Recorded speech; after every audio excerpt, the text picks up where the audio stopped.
like to start with a quote. And I would like to know if anyone knows this quote or knows who this is from or whom this could be from. Any suggestions? Was it Clausewitz? Yeah, thank you. Yeah, von Moltke. No, actually, it's far from that. It's Nick Fury from the Avengers. Severin asked for a Marvel Avengers reference yesterday, and but this phrase actually kind of captures a thought that seems very logic at the first glance. Because wars are won by strategy, right? They're won by tactics and hard realities of force, not by emotions or public sentiment. However, today in our media-driven environment, sentiment shaped by media plays a huge role, actually, in modern warfare. Media now drives public perception, which in turn influences both the military and also the political decision makers. The narratives crafted by news outlets affect which military strategies gain public support and which don't. So the problem statement for today is going to be, how do contemporary technologies and media coverage impact the debate on maneuver and attrition warfare? Of course, media is a very general topic. Everything we're going to talk about can be conveyed in a general sense regarding the importance for us as military leaders. However, today we try to frame it around, of course, since it's the topic of the conference, around maneuver and attrition warfare. So in today's conflict, media does more than just report on wars, right? It actively sets the narrative for it, influencing public opinion, and it also affects how much political support we get and how much is available in certain military strategies. In democratic societies, military strategies such as maneuver and attrition must consider media-driven public sentiment, which can in turn tide the conflict between both sides. But before diving further into media's role, we need to understand the key aspects of the ongoing debate between maneuver and attrition. I know we've been talking about this quite for a while, so the overview for today is going to be, as I said, we want to dive into the current challenges of maneuver warfare, then really address the media communication and public opinion, and then come to a conclusion and a call for action. We have seen some diverse opinions on this topic during the last days, but I'm actually convinced that maneuver warfare remains central to modern military strategy, even as technology and battlefield environments evolve. Its goal to gain a position of advantage in exploiting the enemy weakness and avoiding direct confrontation where possible. This is not just limited to the physical movement of forces, but today's maneuver includes also cyberspace and electromagnetic warfare. Domains that actually allow military forces to bypass any enemy strength. The role of maneuver then has expanded with the advent of new warfighting domains such as cyberspace and electromagnetic spectrums. In addition to this, the rise of urban and underground warfare, also in new conflict zones such as in Ukraine and also currently in the Middle East, we continue to move into densely populated areas, especially in cities and complex subterranean environments. These new dimensions actually really require that the military leaders and planners rethink how maneuver is applied.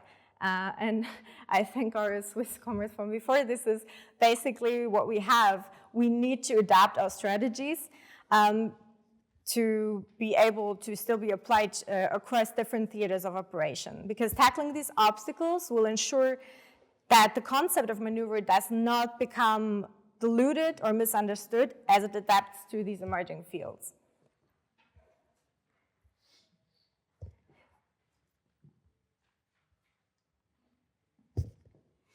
So we talked a bit about the challenge of deception already yesterday, so I try not to dive too much into that.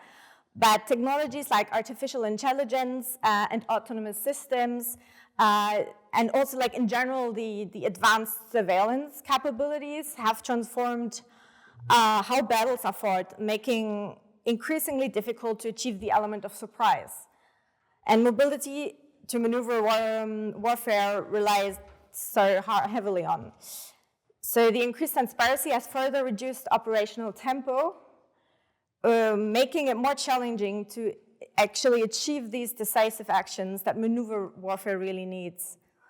However, this does not necessarily render maneuver obsolete. Instead, it requires adaptation. And I think actually that artificial intelligence might play an increasingly crucial role in that. The British statistician George Box said, and I'm quoting here, "All models are wrong. The practical question is just how wrong do they have to be to not be useful?"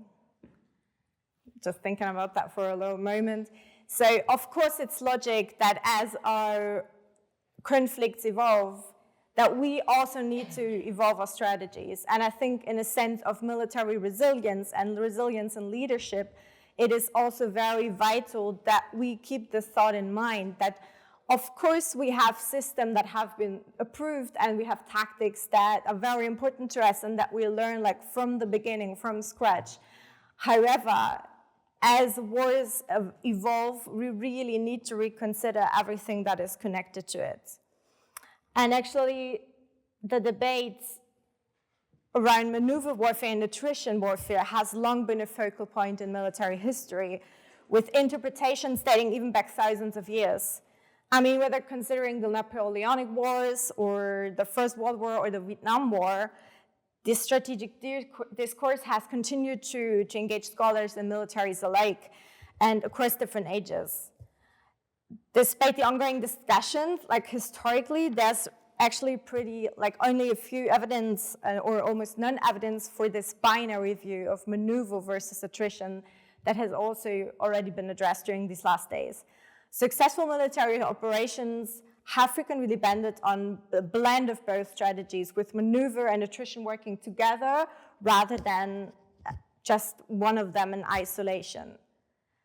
In addition, I want to point out that also, this was also pointed out this morning, just I didn't hear it the last days, but smaller nations or non-state actors, or as in this case were guerrilla fighters, must rely heavily on maneuver because they simply they don't have the same resources as bigger nations have.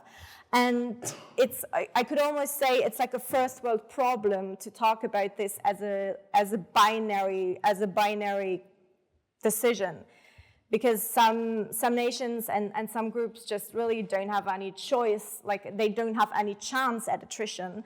The only choice is to rely heavily on maneuver, using agility and surprise and innovative tactics to offset their disadvantages in resource and technology. So rather than viewing maneuver as outdated, military leaders and policymakers should really focus on enhancing and integrating them within the framework of modern conflicts, ensuring that there is still continued relevance and effectiveness. However, their success increasingly depends on how these strategies are framed and understood by both the public and the decision makers, which kind of brings us to the main topic of this discussion here, because I want to talk about the key effects of media and public perception. So just that you know, we're just pointing out one very salient aspect of it. Of course, there's a lot more that goes into media influence. However, as pointed out by Baum and Potter, two very important effects in media. The first one would be agenda setting. So agenda setting means that the media decides which of the issues is most important, and by choosing what to report on and to which extent, making certain topics like a specific military conflict prominent in public discourse. I don't know if you remember the changes. For instance, we had the photo yesterday of Greta Thunberg. For a very long time, that was like the only thing we saw. Of course, this, as I said, doesn't only apply to military conflicts, but Ukraine came up, every time there's a new conflict, it suddenly takes all the attention. So that is agenda setting. We're like really caring about this one topic.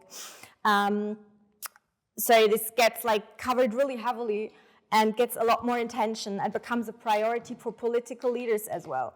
And just like hearing it and perceiving it also makes it stay in our mind longer, so the public thinks about it more. And I don't know if in Austria you use the same vocabulary, but in Germany we have the Parlamentsarmee.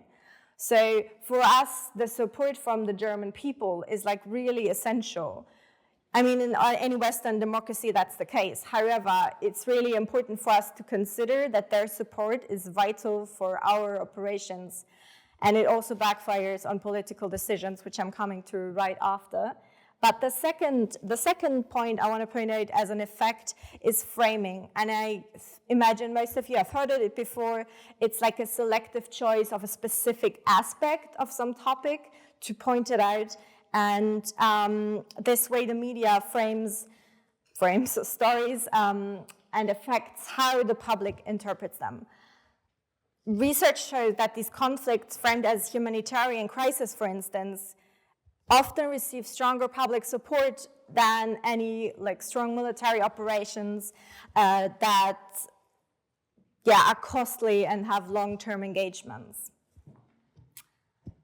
To give you one example of framing to make it really clear, I brought a short video for you. The United States has conducted an operation that killed Osama bin Laden. Abu Bakr al-Baghdadi was dead. The United States launched a targeted operation against that compound. They did a lot of shooting, and they did a lot of blasting, even not going through the front door. You know, you think you go through the door. If you're a normal person, you say, knock, knock, may I come in? After a firefight, they killed Osama bin Laden and took custody of his body. He died like a dog. Yet his death was not mark the end of our effort. A beautiful dog. The talented Ben. We give thanks for the men who carried out this operation. And I don't get any credit for this, but that's okay. I never do. And here we are. May God bless you, and may God bless the United States of America. And I'm writing a book. Yeah, so of course, I think you can all get what framing is about. What I just did is basically framing, because on top of that, I just show you specific parts of these videos. But what you just saw were two videos. One was from 2011, 1st of May, when Obama announced the death of Osama bin Laden, and the other one was the announcement of the death of al-Baghdadi in 2019. So in both videos, we see US presidents announcing the death of a major person who got majorly as a terrorist. And it's very, like, communicated in a very different way. So the frame is completely different. And I can't speak for you, but on me, it has a very different effect hearing both framings of this more or less similar message. So, and imagine this is just one example. And a lot of times it is a lot more subtle, and we cannot perceive it directly because on top of that, we usually don't have a direct comparison. So this is something we need to keep in mind when thinking about media portrayals of news, and especially for us in military conflicts. Yes, so political leaders specifically are acutely aware of how media shapes public opinion, which in turn affects their decision-making. This creates a feedback loop between the media coverage and a conflict and the military or political response to it. Often decisions scale back to and escalate to military operations and are influenced by the dominant media narrative. Specifically, that's important for us because it's true to scenarios where there hardly is any data publicly available. For instance, like any classified cases or any military operations, they cannot find the information themselves, so they have to rely on the media, and this makes it even more important. There's several studies, especially on the Iraq War, which say that initially the media coverage of the Iraq War and the invasion in Iraq, of course, was positive, focusing on quick military successes. However, a coverage shifted towards the costs of the war and then rising casualties and financial burdens, and the public support plummeted like completely, and leading to changes in foreign policy and in consequence military strategy. So that's the thing. The way we communicate these news, or the way these news are communicated, has a direct influence on public opinion. And the public opinion can, in extreme cases, just like the Iraq war, can backfire on like political leadership decisions which influence us. And of course also every military leader, you're also all consuming media, so you are also part of this whole system and you can also be affected by it. And another topic that is really important additionally is that many outlets oversimplify complex topics such as foreign affairs and international conflicts, limiting like the public understanding and inhibiting nuanced discussions about the topics. So the portrayals can be really biased and often focus on sensationalism. I'm just citing like Bild-Zeitung. It's not always about the information, but sometimes just about like generating clicks or selling issues. So accentuating controversy while neglecting nuanced analysis and prominently on negative stories. For instance, maneuver warfare is frequently romanticized as a more dynamic or prestigious and less costly approach, emphasizing speed and precision, while in contrast, attrition is often depicted as brutal and grinding and leading to negative connotations, implying that maneuver is always the more reasonable choice. Here you can just see some example. That's another issue. Also, the enemy is just portrayed as stupid. So yeah, Russia can't do modern warfare. Of course, Russia has no capability to do maneuver warfare. And these just go on and on.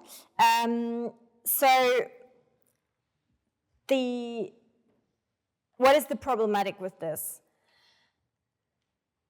Another classic media rhetoric could be perceived during the Russian war in Ukraine. Like media outlets frequently frame the war as a battle between good and evil, which is banalizing a highly complex situation. And that's an issue for us because such depictions hinder the meaningful discussions that we actually need about these conflicts. And also about the costs and potential solutions. And trivializing depictions of conflict in that way reduces dynamic and reduces public understanding and pushes policymakers towards a black and white thinking, where nuanced strategies like maneuver warfare are often overshadowed by more immediate concerns. So we're not thinking about in the long term, but just like about solving an immediate problem. For instance, the presentation of certain events as either decisive or victories as catastrophic losses that leaves like little room for the public to grasp the strategic nuances that actually are connected to this conflict. And in addition, echo chambers, like especially on social media and online, the phenomenon of people like auto-creating digital environments where they are increasingly exposed to opinions that reflect their own, make it even more difficult to counteract these effects once the information has been published.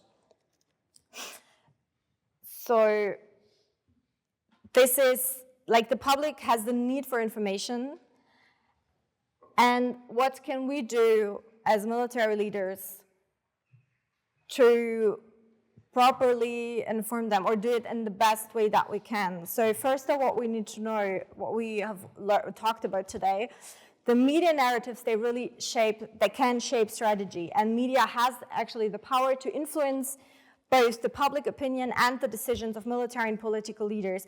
And understanding media framing and agenda setting is really crucial for us to achieve also the military and like the strategic goals that we have. So engaging with media and public discourse is also very relevant for us. The second point would be that adaptation is really necessary, especially regarding the transparent battlefield. We've heard it many times. Like the doctrines also on the first day, we were talking about adapting NATO doctrines. A reassessment is really vital to address the complex threats posed by major power competitors and diverse theaters of operation. And it would be really foolish to assume that the military concept, which proved successful in the past, will always or necessarily always not need any adaptation. Because we know everyone's aware of artificial intelligence. Now we're even talking about quantum encryption methods. Everything is evolving so quickly. So it's just a logic consequence that we also need to reconsider some part of our strategies. And such a rigid mindset on the battlefield could really cost many lives, and this is what it comes down to. So it's really a responsibility that we have and that is essential to keep in mind. The future of military strategies lies in leveraging the technological advancements such as artificial intelligence and autonomous systems to optimize decision-making and also resource allocation on the battlefield. So these are topics that we also need to talk about. In addition, also, when we talk about adaptation, it's also necessary to adapt training programs that should provide a detailed understanding of maneuver warfare. We talked about wargaming yesterday, including, like, we really need to include practical applications in various areas of conflict scenarios. And this approach could be really more effectively augmented by integrating AI into military training. AI can simulate realistic combat scenarios that dynamically respond to soldiers' actions. So we already do that in a good way. We're on a good way with that, but really need to include it even more so that we are prepared in the best way possible and can provide a more adaptive and responsive training experience for our young officers. And the last point, which we of course talked about as well, is the strategic communication. We need to improve in that area. It's crucial for aligning public interest and also military operations. Media relations, like military leaders, must proactively engage with the media and shape media narratives. We have public affairs officers, it's their job. But I know that with the Austrians, for instance, here at the 30th Military Academy, you're doing a great job because everyone receives media training in the German Armed Forces until now, as of what I'm aware of. You get media training when you go into a public affairs officer's position or something like this, or anything where you're really confronted with like the civilian world as well, but not every soldier gets it, but you might get into contact with media representatives sooner than you might think. I'm in the military police, and we had an accident on the highway, and suddenly there were reporters everywhere because there were deaths, and no one really prepares you for that. And it's really essential that we learn that everyone has at least a basis covered, how to engage with the media and prevent misperceptions. And yeah, also like media literacy is an important aspect that we should consider in training, because what it comes down to is public trust. We're not talking about manipulating, we're not talking about propaganda, we just, someone is not sure about that. But yeah, we really, as transparent as we can be and as accurate as we can have communication strategies in conflict. The relationship between the media and the military and the public is really essential for the acceptance of our mission. So I hope we got this message across. Thank you for your attention.